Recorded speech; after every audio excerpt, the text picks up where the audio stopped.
Assalamualaikum warahmatullahi wabarakatuh. Perkenalkan, nama saya Hanifah Fauzia. Saya merupakan pendamping sosial PKH dari Kabupaten Karawang. Dalam video ini, saya akan mensimulasikan kegiatan P2K2 mengenai stunting. Tepatnya pada modul 6 sesi 10, pemanfaatan bantuan sosial dalam pemenuhan gizi anak usia dini dan ibu. Yaitu di langkah 2, mengidentifikasi kandungan gizi bahan pangan yang ada di sekitar. Terima kasih. Ya, ibu-ibu, seperti yang saya jelaskan tadi, agar makanan yang dimakan oleh ibu hamil dan balita itu memiliki kandungan yang baik, yang bergizi, maka ibu-ibu juga harus memahami apa jenis makanan dan fungsinya. Seperti yang akan saya jelaskan pada tabel satu ini ya ibu-ibu.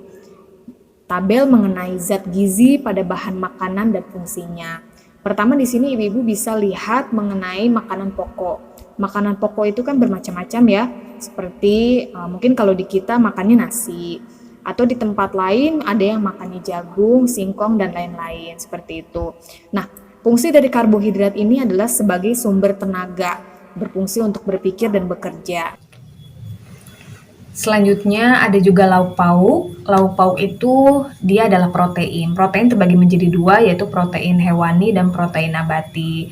Nah, fungsi dari protein ini adalah untuk zat pembangun sel atau memperbaiki sel-sel yang rusak. Dan yang terakhir itu ada sayur-sayuran dan buah, yaitu vitamin dan mineral.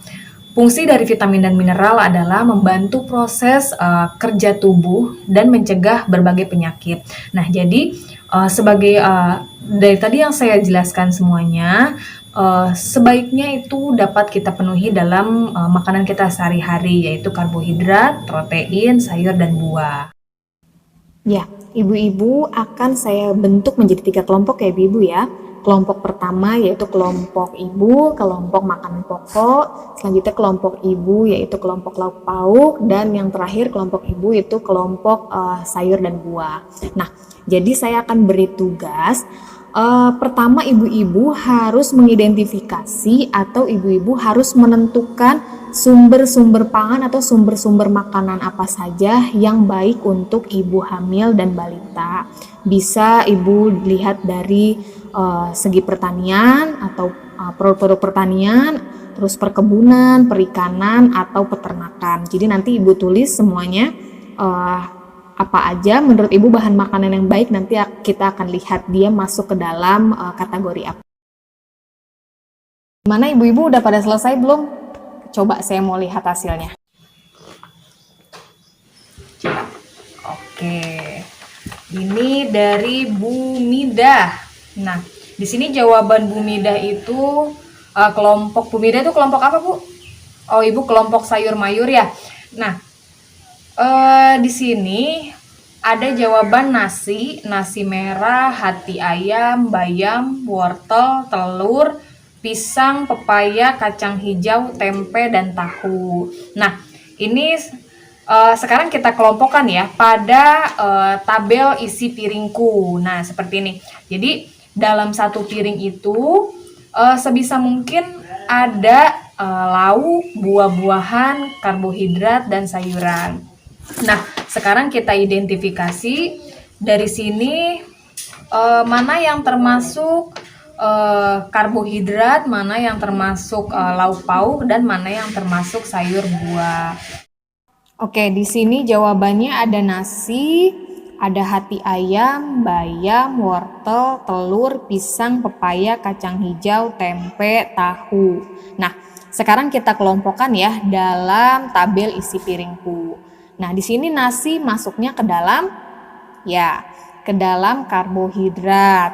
Nasi sebenarnya karbohidrat tuh bentuknya tidak hanya nasi ya, tapi karbohidrat juga bisa ubi seperti itu, terus bisa juga dari jagung seperti itu. Nah, jadi kebetulan kalau di tempat kita di sini makanan pokoknya atau karbohidratnya yaitu dari nasi.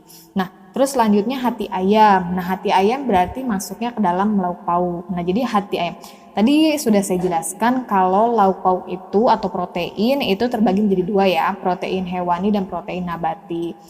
Nah, jadi kalau hati ayam ini masuknya ke dalam protein hewani. Nah, sedangkan protein nabatinya apa saja? Protein nabati di sini Ibu juga tulis ada tempe tahu. Nah, itu termasuk ke dalam protein nabati. Nah, itu masuk ke dalam lauk pauk ya. Nah, terus yang selanjutnya di sini ada pisang, pepaya, berarti itu masuknya ke dalam buah karena dia mengandung vitamin dan mineral. Nah, terus ada bayam, wortel, nah itu masuk ke dalam sayur mayur. Nah, terus di sini ada juga telur ya. Sebenarnya telur juga bagus ya untuk ibu hamil dan balita. Hanya saja kita juga harus memperhatikan terkadang banyak juga ibu hamil dan balita yang mempunyai alergi terhadap telur. Jadi sebaiknya jika kita mau kasih makanan juga harus hati-hati karena bisa jadi ibu atau balita mengalami alergi terhadap makanan tertentu. Nah, seperti itu ibu ya. Ya ibu-ibu, dari semua yang saya sampaikan ibu-ibu sudah mulai paham ya. Nah, selanjutnya saya akan membahas mengenai 10 pesan menu gizi seimbang. Jadi ada 10 pesan. Pesan pertama yaitu kita harus mensyukuri dan menikmati aneka ragam makanan.